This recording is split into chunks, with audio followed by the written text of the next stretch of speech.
La demi-torsion vertébrale. Donc, les bénéfices, ça l'étire alternativement le côté du corps alors que l'autre est compressé et massé. Super intéressant. Tonifie le système nerveux par extension de la colonne lorsqu'on inspire. On va vraiment venir étirer la colonne vertébrale vers le ciel. Ça assouplit, ça libère les tensions des muscles du haut du dos, donc vous allez vraiment sentir au niveau des vertèbres. Pratiquer avec douceur et attention peut replacer les disques légèrement déplacés de la colonne. Soyez vraiment doux avec vous-même. C'est bon pour la rate, le foie, le pancréas, contrôle le diabète et c'est contre la constipation et les problèmes menstruels. Les contre-indications, évitez en cas de grossesse. Donc, si vous êtes rendu à plus de 2 à 3 mois dans votre avancement de grossesse, il faut alors pratiquer la torsion assise simple. Attention spéciale, si un disque est déplacé, prenez le temps de demander peut-être à votre médecin, votre ostéo, ou bref, un spécialiste de la médecine du corps qui va pouvoir vous dire si oui ou non c'est bien, selon ce qu'il va voir là, sur des radiographies, par exemple. Donc voilà, je vous explique la torsion vertébrale assise et je vais vous montrer tout de suite la variation pour celle, si vous êtes enceinte et vous écoutez ça en ce moment. Donc, ce que vous allez faire, c'est que vous allez simplement ramener, exemple, le pied gauche, comme ceci, et vous allez pouvoir vous tourner légèrement là.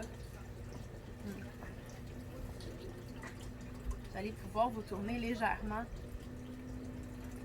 comme ceci, vers la jambe qui est pliée. Mais on va laisser vraiment un espace au ventre. Donc, juste comme ça. Et ensuite, juste comme ça.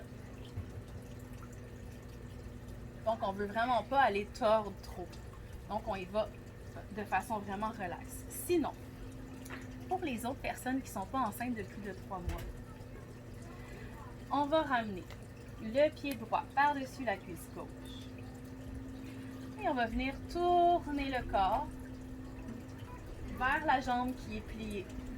Donc là, en ce moment-ci, c'est vers la droite. Et là, tu vas avoir plusieurs options. OK? Je vais vous montrer de ce côté-là. Tu vas avoir plusieurs options à partir d'ici. L'important, c'est que tu ailles vers l'arrière et que tu ailles porter la main à une main de distance alignée avec la colonne vertébrale. Et que tu gardes les épaules ouvertes. Donc, des fois, j'en vois qui sont comme ça. On ne veut pas venir s'accoter dans l'épaule puis chiller. On veut venir être engagé dans une posture de yoga, ok? Fait qu'on vient aligner le corps. Alors, on ouvre l'épaule et on regarde vers l'arrière.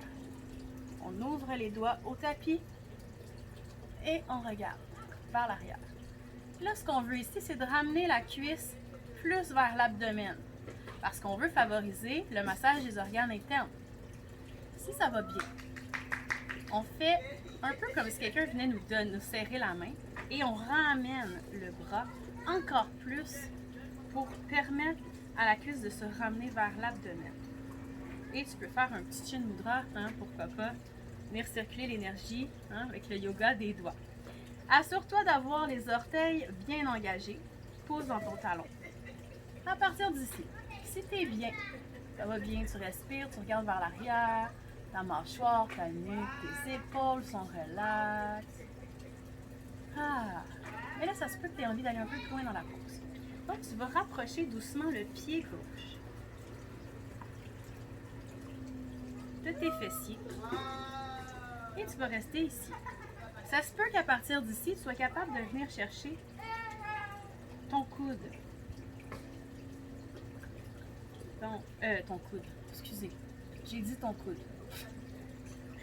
Je recommence cette partie-là. Donc, ça se peut qu'à partir d'ici, tu sois capable de venir chercher ton genou.